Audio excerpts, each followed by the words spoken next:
Assalamualaikum warahmatullahi wabarakatuh. Perkenalkan, nama saya Vera Fadilah, NIM 21110049. Pada kesempatan kali ini, saya selaku moderator dari kelompok 4 ilmu falak yang akan menjelaskan bagaimana sih perkembangan ilmu falak sebelum dan sesudah Islam, dan siapa saja tokoh-tokoh astronomi sebelum dan sesudah Islam. Materi pertama mengenai perkembangan ilmu falak sebelum Islam yang akan dijelaskan oleh saudara Dedi Irwanto. Oke teman-teman, di pembahasan yang pertama tentang sejarah perkembangan ilmu falak, kita mulai pada perkembangan ilmu falak sebelum Islam, yang mana ilmu falak ini merupakan ilmu yang bisa dikatakan ilmu tertua dalam tatanan khazanah keilmuan yang ada di dunia.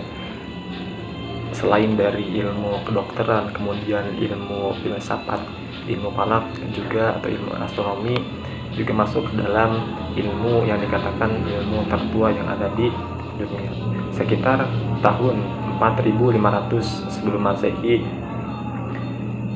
bangsa-bangsa seperti halnya Babilonia, kemudian Mesopotamia sudah lebih dahulu mempelajari apa yang namanya ilmu falak atau ilmu astronomi.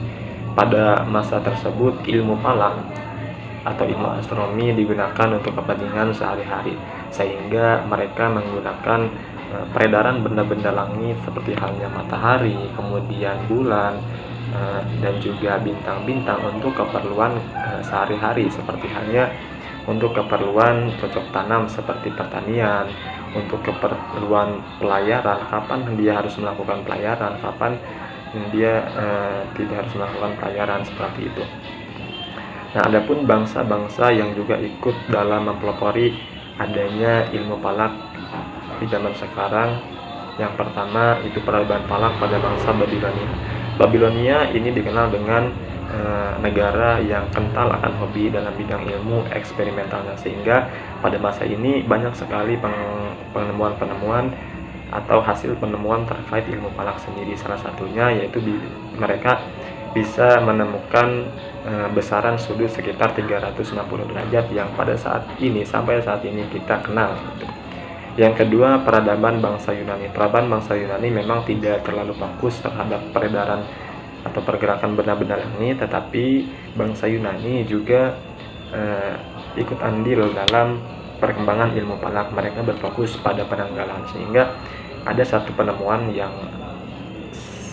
rupanya kita kenal dan juga lumrah kita ketahui. Mereka menemukan bagaimana cara menentukan jam menggunakan matahari, atau yang sekarang kita kenal dengan yang namanya mezwalah. Selanjutnya akan dibahas oleh saudara Mansur Maturidi. Ya, selanjutnya ada poin keempat, peradaban falak atau astronomi bangsa Cina. Peradaban astronomi Cina dimulai sekitar abad 1130 sebelum Masehi. Kegiatan astronomi di Cina mendapat dukungan dari penguasa Cina seperti Kaisar Wuting dan Kaisar Tixing. Para astronom Cina mengamati fenomena gerhana bulan, kemudian dipresentasikan ke dalam film masyarakat. Pada tahun 700 sebelum Masehi, astronom Cina meneliti bayangan matahari, kemudian digunakan untuk menyusun perhitungan kalender selama 1500 tahun.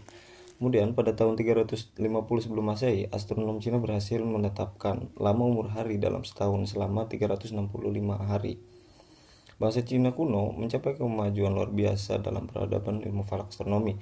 Ilmu falak menjadi bagian penting dalam kehidupan mereka. Menurut ahli falak atau astronom Cina, bahwa bumi sebagai pusat alam semesta, matahari, bulan, dan benda-benda langit lain bergerak mengelilingi bumi. Pemikiran Cina kuno tentang planet dapat dikatakan hampir sama dengan teori heliocentris. Poin selanjutnya yaitu poin 5, peradaban falak atau astronomi bangsa India. Peradaban falak atau astronomi bangsa India mempunyai kedudukan penting dalam perkembangan falak dunia. Karena apa? Karena dari peradaban falak bangsa India secara tidak langsung memberikan sumbangan terhadap peradaban falak astronomi Islam, peradaban falak atau astronomi dalam Islam. Di samping peradaban falak bangsa-bangsa lain yang telah mengakar dalam masyarakat Arab, peradaban falak India adalah yang terkuat pengaruhnya terhadap peradaban falak atau astronomi Islam Arab dibanding Persia, Yunani, dan Cina. Bangsa India telah mengenal ilmu falak dan mengembangkannya sejak 3000 tahun sebelum Masehi di lembah Sungai Indus. Islam, banyak belajar teori falak dari India, dari suku Sin Hindi. Buku ini memberi inspirasi dan pengaruh yang luas dalam perkembangan peradaban falak Arab Islam, terutama yang berkenaan dengan angka. Buku Sin Hindi diterjemahkan ke dalam bahasa Arab oleh Muhammad ibnu Ibrahim al-Fazari atas perintah Khalifah al-Mansur. Poin selanjutnya yaitu poin ke-6, peradaban falak atau astronomi bangsa Persia. Peradaban falak atau astronomi bangsa Persia juga memberikan pengaruh dalam pertumbuhan dan perkembangan falak atau astronomi Islam.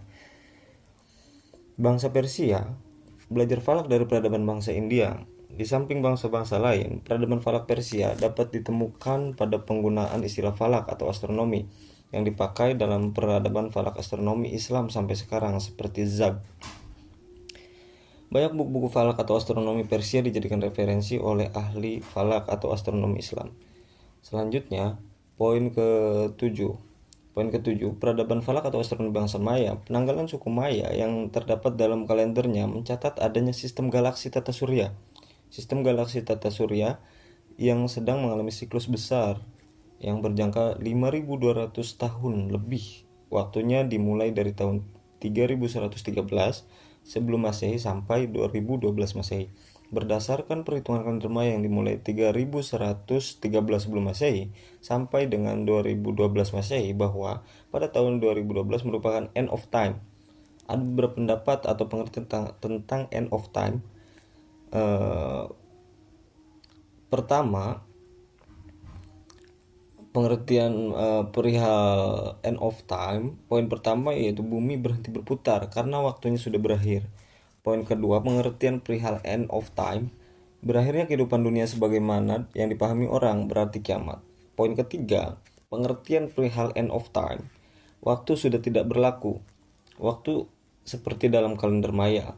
Poin keempat, dalam pengertian time of end, manusia sudah mampu melakukan transportasi ke galaksi dan peradaban manusia mengalami kekacauan. Dan menurut hemat penulis yang di sini, yang ada dalam rujukan kami, yang dimaksud end of time adalah suatu fase kehancuran peradaban manusia, yaitu kehancuran peradaban lama dan lahir peradaban baru di bumi. Karena pada tahun 2012 tata surya masuk dalam zona Poton. Ketika itu akan terjadi getaran bumi dan peningkatan kesadaran manusia yang selanjutnya memicu perubahan besar dalam kehidupan manusia di dalam planet bumi ini. Mungkin sekian, saya kembalikan ke moderator. Nah, tadi kita sudah mendengar paparan mengenai perkembangan ilmu falak sebelum Islam. Nah, selanjutnya yaitu adalah perkembangan ilmu falak sesudah Islam yang akan dipaparkan oleh saudari Marsyanda Sofi Nurrahmah. Materi selanjutnya adalah perkembangan ilmu falak sesudah Islam. Dalam bidang astronomi, ilmuwan muslim pada dasarnya banyak terinspirasi dari peradaban Yunani, Persia, dan juga India. Para astronom pertama Islam yang berkembang pada pertengahan akhir dari abad ke-8 di Baghdad mendasarkan karya astronomi mereka atas tabel astronomi Persia dan India.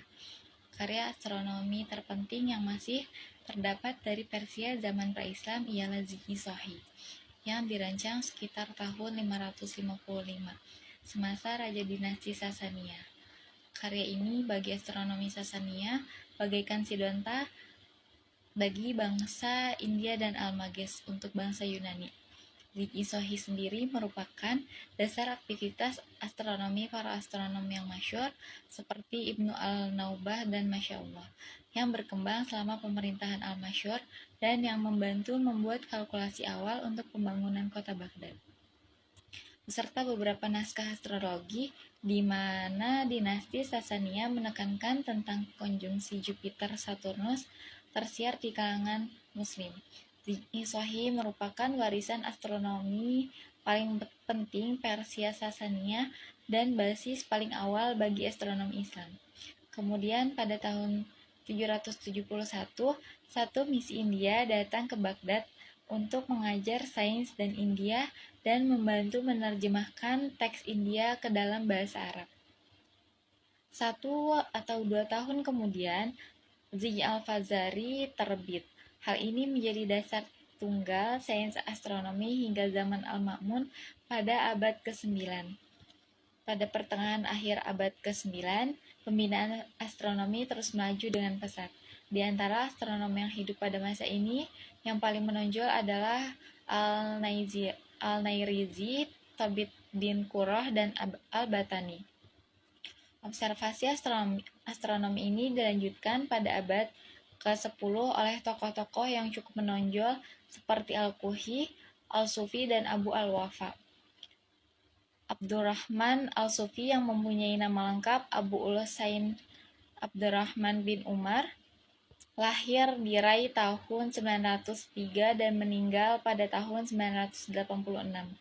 Karya yang terkenal kitab Al-Kawatib Al-Tabitah Al-Musawwar yang memuat peta-peta bintang. Peta bintang-bintang tetap dengan angka-angka tersebar luas di timur maupun barat. Manuskripnya termasuk yang terbagus di antara karya ilmiah abad pertengahan. Karya ini merupakan satu dari 3 karya besar dalam hal astronomi pengamatan dalam Islam. 2 yang lainnya yaitu Zij oleh Ibnu Yunus dan Zij Ulugh-Beh. Nah, selanjutnya yang akan dijelaskan oleh saya sendiri, yaitu Vera Fadilah. Nah, abad selanjutnya yaitu abad 11. Pada abad ini, salah satu ilmuwan yang paling berpengaruh ialah Al-Biruni. Ia mulai membicarakan tentang teori astronomi India dari Aryabhata, Brahmagupta, dan Parahamihir. Ia sepakat bahwa rotasi bumi ini berputar terhadap porosnya sendiri. Menurutnya, lebih masuk akal bahwa bumi itu berputar terhadap porosnya daripada langit yang mengelilingi bumi. Al-Biruni pula yang menduga bahwa ketika bumi mengelilingi matahari beserta orbit planet-planet lain itu mungkin tidak hanya berbentuk lingkaran, tapi juga ada yang berbentuk elips. Nah, sumbangan dari Al-Biruni ini ialah apa yang ada di era modern ini yang dikenal dengan paradoks sirkumnavigator, yang menjadi bukti bahwa bumi ini berbentuk bulat, bukan datar. Tokoh selanjutnya yaitu Al-Marukushi. Karya terbesarnya ialah Jami' al-Mabadi wal Ghoyat fi al-Miqat. Nah, karya tersebut merupakan ensiklopedia yang menyangkut aspek-aspek teoretis dan praktis astronomi yang hingga kini masih digunakan oleh astronom modern. Sumbangan Al-Marukushi ini antaranya sebagai orang pertama yang menggunakan garis-garis yang menunjukkan jam pada sebuah peta atau yang disebut dengan garis bujur. Nah, sumbangan yang lainnya ialah observasinya terhadap 240 bintang pada tahun 1225 Masehi dan gambar peta baru untuk kota Maroko sekaligus merevisi kesalahan sebelumnya yang dilakukan oleh Ptolemes. Pada abad ke-13 Masehi terdapat salah satu tokoh juga yang memiliki pengaruh besar terhadap perkembangan ilmu falak, yaitu Nasiruddin At-Tusi, yang mana sejarah mencatat Nasiruddin At-Tusi ini membangun sebuah teropong Marogo, yaitu teropong terbesar dan terkenal pada zaman itu, yang mana dilengkapi dengan alat-alat canggih. Dalam konteks modern, karya-karya ilmiah Yunani yang ditulis ulang oleh At-Tusi ini menjadi salah satu sumber setelah hilangnya tulisan asli dari Yunani. Oleh karena itu, At-Tusi ini atau Nasiruddin At-Tusi ini berperan besar dalam perkembangan intelektual Eropa. Salinan ulang At-Tusi dalam bidang astronomi antara lain yaitu Zohirot al-Falak atau fenomena astronomi dan al-Falak as-Sogir atau astronomi kecil. Di sisi lain, sejarah mencatat bahwa penaklukan Mongol terhadap kota Baghdad pada abad 13 Masehi memberikan pengaruh atau perubahan drastis terhadap perkembangan ilmu pengetahuan di dunia Islam.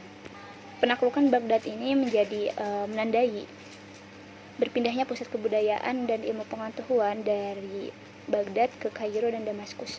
Faktor yang menjadikan kawasan Mamalik ini, khususnya Kairo dan Damaskus, menjadi pusat ilmu diantaranya adalah karena perhatian serius dari para penguasa Mamalik, khususnya terhadap pengembangan ilmu, yang mana ketika ada penelitian-penelitian itu, penguasa Mamalik memberikan dukungan berupa dana.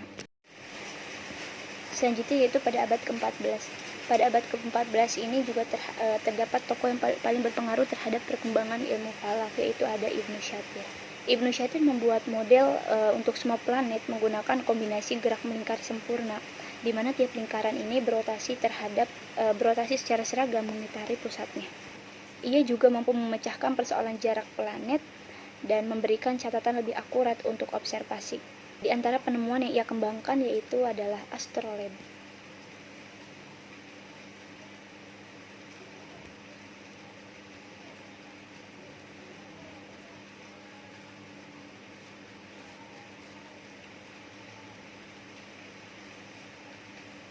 Selain itu, terobosan pentingnya adalah teorinya tentang tata surya yang secara jelas berseberangan dengan teori geosentrik yang dikemukakan oleh Ptolemeus pada abad ke-22 Masehi dalam karyanya Al-Mages. Perkembangan falak di Nusantara sendiri sampai abad ke-19 tidak terlepas dari pengaruh falak dari negara-negara Islam lainnya.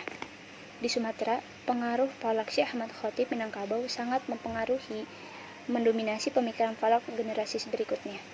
Metode yang dikembangkan oleh Syekh Ahmad Khatib dalam menetapkan arah kiblat, waktu sholat, dan awal bulan Komariah ialah menggunakan metode hisab.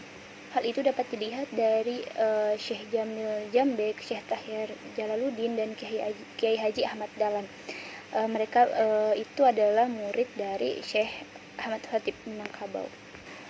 Kemudian dari mereka lahir tokoh falak kenamaan di Indonesia seperti Sa'aduddin Jambek. Pemikiran falak negara-negara Islam luar sangat terasa sampai awal abad ke-20, seperti kitab Sulamun Nairoin, karya Muhammad Mansur bin Abdul Hamid bin Muhammad Damairi Al-Batawi tahun 1925, terpengaruh dengan sistem hisab ulug baik. Setelah mengalami kemunduran selama ratusan tahun, kemudian ilmu falak atau astronomi Islam ini mulai mengalami kemajuan, ditandai dengan munculnya para ahli falak di negara-negara Islam.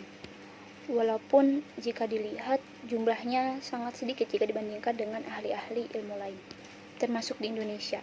Nah, kemudian di Indonesia ini dibentuk badan hisab dan ruqyat dari tingkat pusat sampai ke tingkat daerah, seperti provinsi atau kabupaten dan kabupaten atau kota. Badan hisab dan ruqyat melakukan berbagai kegiatan seperti pelatihan seminar, konferensi tentang ilmu falak, baik tingkat daerah, tingkat pusat, tingkat Asia maupun tingkat dunia. Pada tahun 1978 diadakanlah muktamar penyatuan kalender Hijriyah Internasional di Istanbul, Turki, tanggal 28 November. Bekerjasama dengan organisasi Islam Robitoh Alam Islami. Selain itu dibangun lembaga observasi hilal atau Islamic Crescent Observation Project yang berkedudukan di Yordania. Kemudian dibentuk pula suatu badan hisab dan ruqyat antar negara ASEAN yang diberi nama MABIMS, yaitu yang terdiri dari negara Malaysia, Indonesia, Brunei, dan Singapura. Nah, MABIMS ini menyelenggarakan pertemuan regional ahli falak pada tahun 1992, yaitu pada 1 sampai 5 Juli, dengan kegiatan pokok penetapan takwim Hijriyah 1414 sampai 1442 Hijriah atau 1993 sampai 2020 Masehi yang diadakan di Indonesia dan dihadiri utusan dari Malaysia dan Singapura bertempat di Jakarta yang diprakarsai oleh Departemen Agama Republik Indonesia. Peran badan hisab dan ruqyat sangat penting dan besar dalam mengembangkan ilmu falak khususnya di Indonesia. Poin selanjutnya yaitu mengenai tokoh-tokoh astronomi sebelum Islam yang akan dipaparkan oleh saudara Imam Muzaki. Saya Imam Muzaki dengan NIM 21110048 yang selanjutnya akan menerangkan mengenai tokoh-tokoh astronomi sebelum Islam, yang berarti tokoh astronomi bahasa orang barat gitu ya, orang barat gitu. Jadi pada dasarnya tokoh-tokoh orang barat ini banyak sekali ya, yang merupakan salah satu figur dari ahli astronomi juga gitu. Ada beberapa yang tokoh-tokohnya yang mungkin saya akan sebut satu persatu. Yang pertama yaitu beliau yang bernama Aristoteles yang lahir pada abad 384 sebelum Masehi.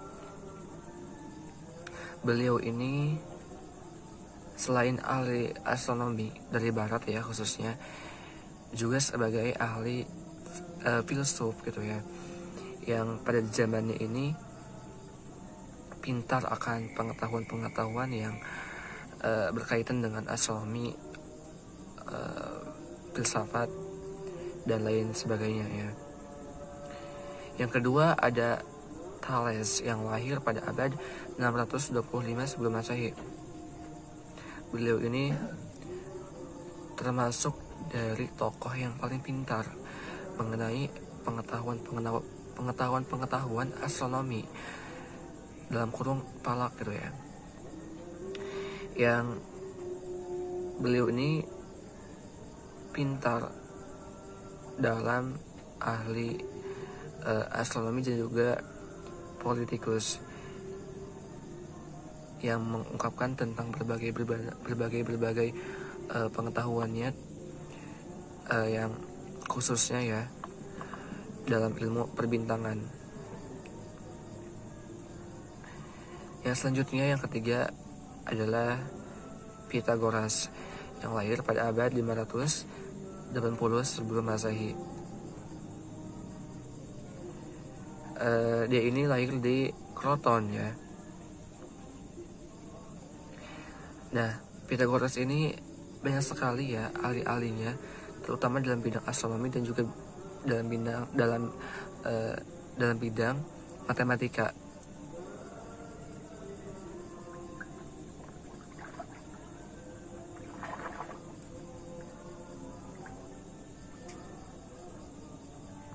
Dan dia juga penemu dari angka apa itu ya?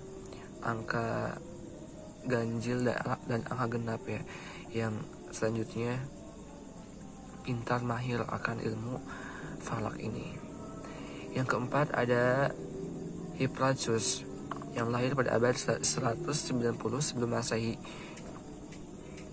Dia ini ahli dalam bidang astronomi juga ya, karena memang ini berkaitan dengan falak juga gitu. Beliau ini sering sekali meneliti perbintangan dan juga planet-planet gitu, yang sehingga dia mendapatkan data yang akurat mengenai astronomi gitu. Yang menjadi teori beliau ini landasan mengenai geosteris ya, yang berkaitan sekali dengan perhitungan itu. Yang kelima ada Claudius Ptolemeus yang lahir pada abad 140 sebelum Masehi. Beliau ini sangat terkenal sekali dalam bidang falak ya, khususnya astronomi, dan dia ini berasal dari bangsa Yunani kuno ya, yang tinggal di Mesir sebelumnya, tapi dia asli dari Yunani. Beliau ini sangat mahir sekali dalam ahli falak, terutama dalam ahli geografis ya. Salah satunya ini di teori geostris yang sangat berkaitan sekali dengan geografi gitu ya pada dasarnya. Tapi dia ahli dan mahir dalam bidang falak. Yang selanjutnya, yang keenam, yang terakhir ya, yang saya tahu itu ada Stapata Rahmana yang lahir pada abad 6000 sebelum Masehi. Nah, dia ini dia ini asli dari India, teman-teman. Jadi beliau ini sangat mahir sekali dalam meneliti matahari dalam keadaan diam sepanjang tahun dulu ya. Jadi dia ini sangat mahir sekali, bahkan dia itu mengetahui ukuran matahari juga ya. Dan dia dianggap sebagai ahli falak. Yang selanjutnya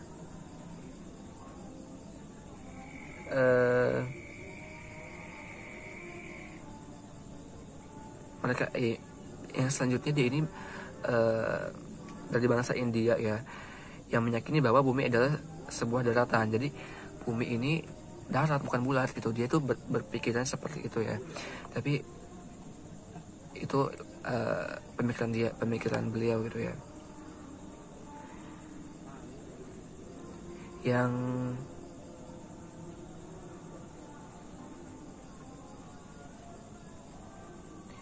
selanjutnya, karena beliau ini beragama Hindu ya, jadi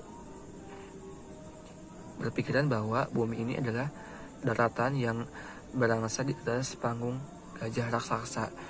Nah, gajah ini berdiri di atas punggung seekor kura-kura besar. Dan beliau meyakini bahwa langit adalah seekor ular korba. ular kobra ya, yang badannya melingkari bumi gitu. Dan pada malam hari sisiknya bersinar seperti bintang-bintang. Jadi beliau ini pemahaman. Poin terakhir yaitu mengenai tokoh-tokoh astronomi sesudah Islam. Pertama akan dipaparkan oleh Saudari Amelia Putri. Baik, materi selanjutnya adalah tokoh astronomi sesudah Islam. Yang pertama ini ada Abu Ja'far Muhammad ibni Musa al-Khawarizmi. Jadi, al-Khawarizmi ini lahir pada tahun 780 Masehi di Khawarizmi, sebuah kota kecil di tepi sungai Okus, Uzbekistan, dan meninggal pada tahun 850 Masehi. Panggilan al-Khawarizmi untuk menunjukkan tempat kelahirannya sewaktu al-Khawarizmi masih kecil, di bawah pindah oleh orang tuanya ke Baghdad. Pada masa itu, Irak berada di bawah pemerintahan Khalifah Al-Ma'mun. Ia adalah ilmuwan besar bangsa Arab. Setiap generasi di berbagai daerah selalu merujuk kepada pemikirannya. Al-Khawarizmi, selain ahli aljabar dan logaritma, ia juga ahli dalam ilmu falak astronomi. Ia dipandang sebagai ilmuwan Islam yang jenius dan fasih berbicara, serta memberikan sumbangan besar terhadap perkembangan sains modern. Selanjutnya, tokoh kedua ada Abu Abbas bin Muhammad bin Khatir al-Farghani. Al-Farghani berasal dari Fargana Transokania, sebuah kota di tepi sungai Sardaria, Uzbekistan. Di barat, para astronom abad pertengahan mengenalnya dengan sebutan Al-Faraganus. Ia hidup pada masa pemerintahan Al-Ma'mun 813 sampai 881 hingga kematian Khalifah Al-Mutawakkil 881. Al-Farghani hidup pada dua masa pemerintahan yang memberikan dukungan penuh bagi perkembangan ilmu falak, astronomi. Karena kecintaan Khalifah pada ilmu falak, ia bangun sebuah lembaga kajian yang disebut Akademi Al-Ma'mun. Al-Farghani dan ahli falak lain diberi wewenang mengelola lembaga tersebut. Nah, yang terakhir ini akan dipaparkan oleh Saudara Muhammad Hendar Sabtaji. Baik, bismillahirrahmanirrahim. Saya akan melanjutkan materi mengenai tokoh astronomi sesudah Islam, yang mana sebelumnya telah dijelaskan beberapa tokoh astronomi sesudah Islam oleh pemateri sebelumnya. Baik, langsung saja ke tokoh selanjutnya. Yang ketiga ada Abu Abdullah Muhammad ibnu Jabir ibnu Sinan al-Batani, 858 sampai 929 Masehi. Al-Batani lahir pada tahun 858 Masehi di Batan, Haran, dan meninggal dunia pada tahun 929 Masehi di Irak. Nama lengkap dari Al-Batani adalah Abu Abdullah Muhammad ibnu Jabir ibnu Sinan al-Batani, dan para ilmuwan abad pertengahan mengenalnya dengan nama Al-Bategni atau Al-Batenus. Al-Batani sangat menggemari ilmu falak. Ia mendapat didikan langsung dari ayahnya, yaitu Jabir ibnu Sinan, dan ia termasuk anak yang cerdas. Semua pelajaran yang telah diberikan oleh ayahnya dapat diserap dengan baik, termasuk pelajaran ilmu falak. Al-Batani membetulkan teori Ptolemeus dalam bukunya Al-Jaiz Al-Sabiq tentang cara-cara perhitungan sifat buruj, kadar miring, bintang, dan permasalahannya. Sebagai seorang ahli falak Islam pertama, Al-Batani menghasilkan beberapa penemuan, di antaranya mengetahui lama waktu yang diperlukan bumi untuk mengelilingi matahari dalam 1 tahun, yaitu 365 hari, 5 jam, 46 menit, dan 24 detik. Dan sebelumnya tidak ada perhitungan seperti itu. Hasil penelitian Al-Batani ini menemukan panjang musim, orbit bulan, lengkungan bulan, dan matahari.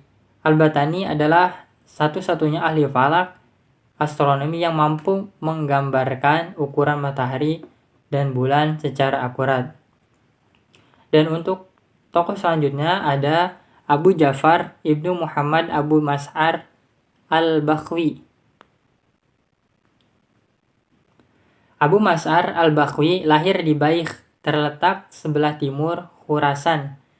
Ia hidup semasa dengan ilmuwan terkenal pada saat itu, yaitu yang bernama Al-Kindi. Abu Mas'ar wafat pada tahun 272 Hijriah atau 886 Masehi dalam usia 100 tahun. Dan ia merupakan tokoh falak pertama yang membantah teori Aristoteles. Dan setelah menyelesaikan studi di Baghdad, Abu Mas'ar mencurahkan seluruh perhatiannya untuk mempelajari ilmu falak.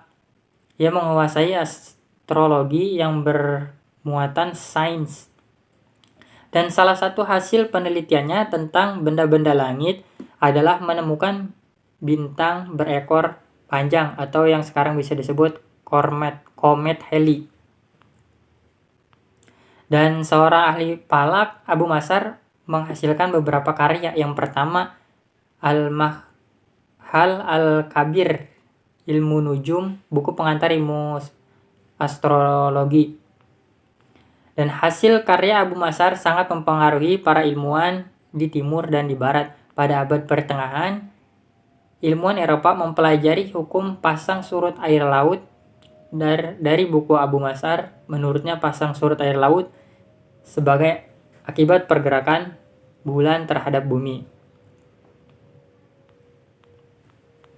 Dan untuk tokoh selanjutnya yang terakhir yaitu ada Abu Yusuf Yaqub bin Ishaq al-Kindi. Ia lahir di Kufah pada tahun 800 Masehi dan wafat pada tahun 873 Masehi. Al-Kindi berasal dari keluarga terhormat yang kaya. Al-Kindi adalah seorang filosof yang mahir dalam bidang ilmu kimia, matematika, dan falak. Penguasaan dalam bidang geometri bola memberikan sumbangan besar terhadap perkembangan ilmu falak. Dan Al-Kindi telah berjasa besar perkembangan ilmu falak pada zaman Khalifah Al-Ma'mun Al-Mutsamin dan Khalifah Al-Mutawakkil pada masa Bani Abbasiyah di Baghdad.